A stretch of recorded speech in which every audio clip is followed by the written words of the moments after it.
And then I actually have lived in Alphabet City for the past 13 years. Oh yeah? Name all the letters if you lived in Alphabet City. A, B, C, and D. So should we start with that? Yeah, I feel like this would be the shirt that you should wear. All right, cool.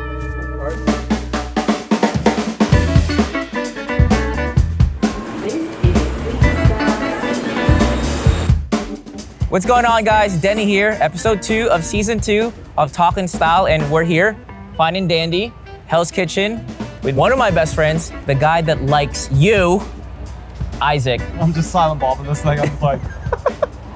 Action. Okay. All right, Isaac, how did you get into fashion?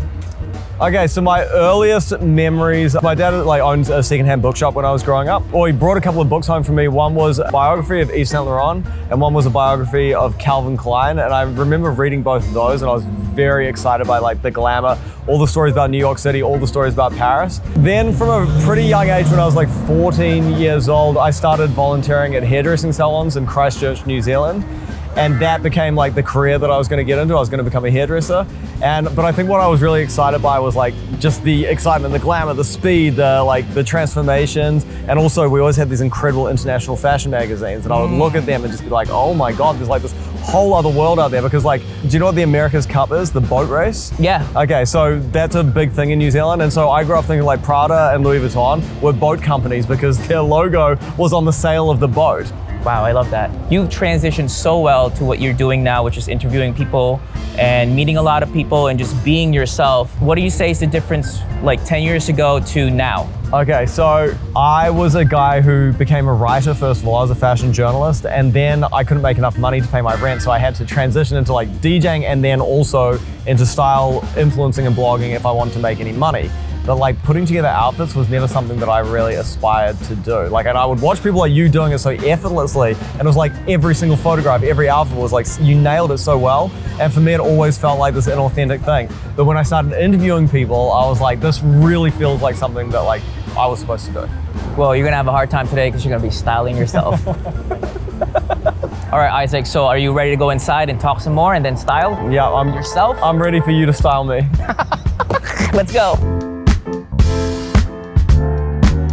Hi, I'm Matt Fox, the owner of Fine and Dandy in the Hell's Kitchen neighborhood of New York City. We are here in our original shop, Fine and Dandy, which is a line of men's accessories, which we design and produce in New York City.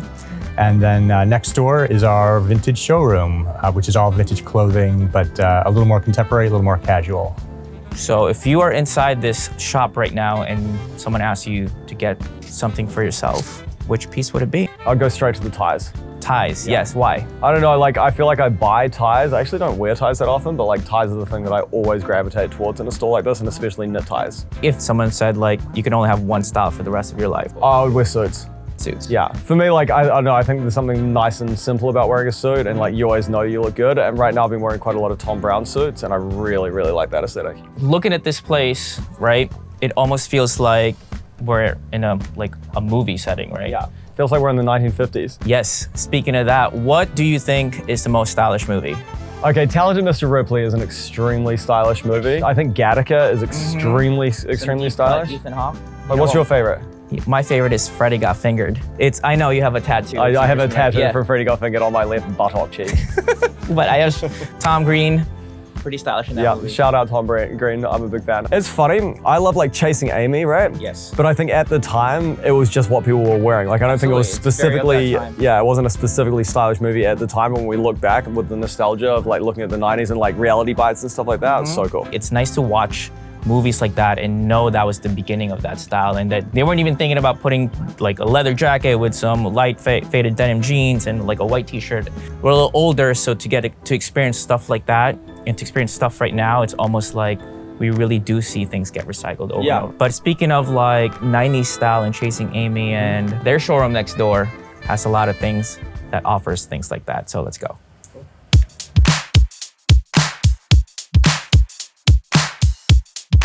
Hi, my name is Enrique Crame III. I'm with Fine and Dandy Archives, and we call this side the showroom to try and keep more of a dressier vintage in the OG shop. More fun and prints collections will be on this side. A little bit more chaotic, but a lot of fun.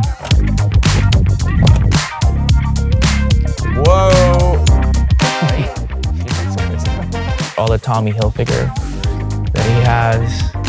He has Ralph, he has t-shirts like these. To you, who your top 3 most stylish people?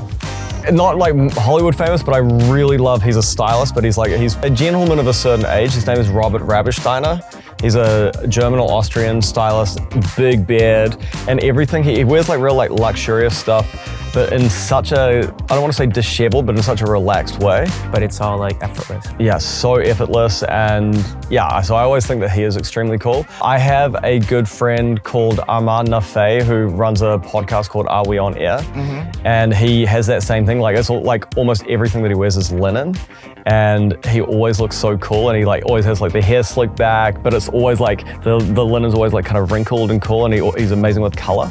I mean, on that Tom Brown thing, like I think Tom Brown is cool, and I think that when you walk into a Tom Brown store, you see all the guys in uniform. Like I love that uniform thing. Like I've always loved schoolboy uniform vibe, and I think that Tom Brown is like the perfect school uniform. Yeah. When it comes to fashion or being a stylish person, is it okay for a person to be performative with it, or just be themselves, or follow the rules? How do you feel about things like that? I think that like if it feels authentic to the person who's wearing it, then I don't see any problem with it, right? I think that we've all had situations where we like put on outfits and we're like, oh no, you know, what's that meme? Like everybody at the function is gonna know that I don't usually wear these shoes or something like that, you know?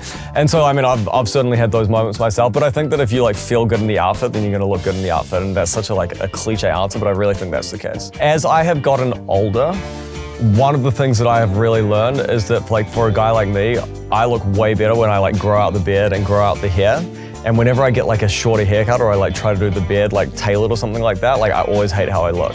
And so if I could tell my like younger self one thing, it would be like just like let things grow. So your 12-year-old self, just let it grow. let my, you know, I didn't even start shaving until I was like 23 years old.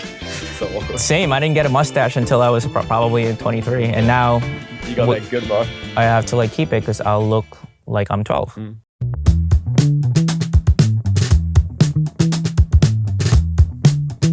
Last question. I asked you to bring a sentimental piece to talk about it and fit it with one of the pieces you're styling today. So tell us about it. Okay. So if my house was burning down, this is the one thing that I would run back in and save. And this is a sweater that was hand knitted for me by my mother in New Zealand. And you know, like New Zealand is famously like the home of sheep. We have 10 times as many sheep as human beings. Yeah, so like I've had this for at least 15 years, and every winter I wear it non-stop. That's awesome. Thanks, Mom. Thanks, Mom. I've worn this so many times that I actually ripped holes in the sleeves, and so at a certain point my mum had to darn it for me, so you can see how the blue is like a different color there. And I believe on this side as well, you can see, yeah, she had to like fix it up. When something is made from such high quality, beautiful wool, it will literally last forever. Like I must have worn this over 1,000 times and it's still in such beautiful condition. Could we potentially see you style this today? Yes. Let's go. Which one? I mean, the green looks quite nice with that blue, right? Which do you think looks best out of like that, and that? I think if you wanted to pop, the green. Okay, cool. But if you wanted classic, so that's very like Tyler, the Creator, right? But if you want the classic, then the navy? Yeah, so it's up to you. Between these two, for sure. Okay. I also really like this one. Yeah. Did you see the Broadway show? Yeah, name every song. Well, there's that one song. If you're such a fan of Sunset Boulevard, name every bar. Name every bar on Sunset Boulevard. I'm not a fan. The Roxy. Oh, really? Yeah. I didn't know that. There you go. I love this t-shirt, like really speaks to me, but like why does it speak to you? I've never owned a motorcycle though. Oh, that's fine. Like if you're such a fan of Harley Davidson's, name every song. Vroom, vroom. I love this guy. Yeah. I love this guy. That's my dad. Okay, so the first outfit ground up is Morehouse boat shoes, a pair of vintage Calvin Klein jeans, white Alphabet City print t-shirt with a navy blue Lacoste cardigan on top. And then the second outfit was my mum's hand-knitted sweater over top of a Ralph Lauren blue Oxford cloth button-down shirt, a vintage black knit tie, a pair of white Dickies painter pants, and then my vintage black leather lace-up J.M. Weston shoes. Boom. And I like you. So I like Denny and I like you.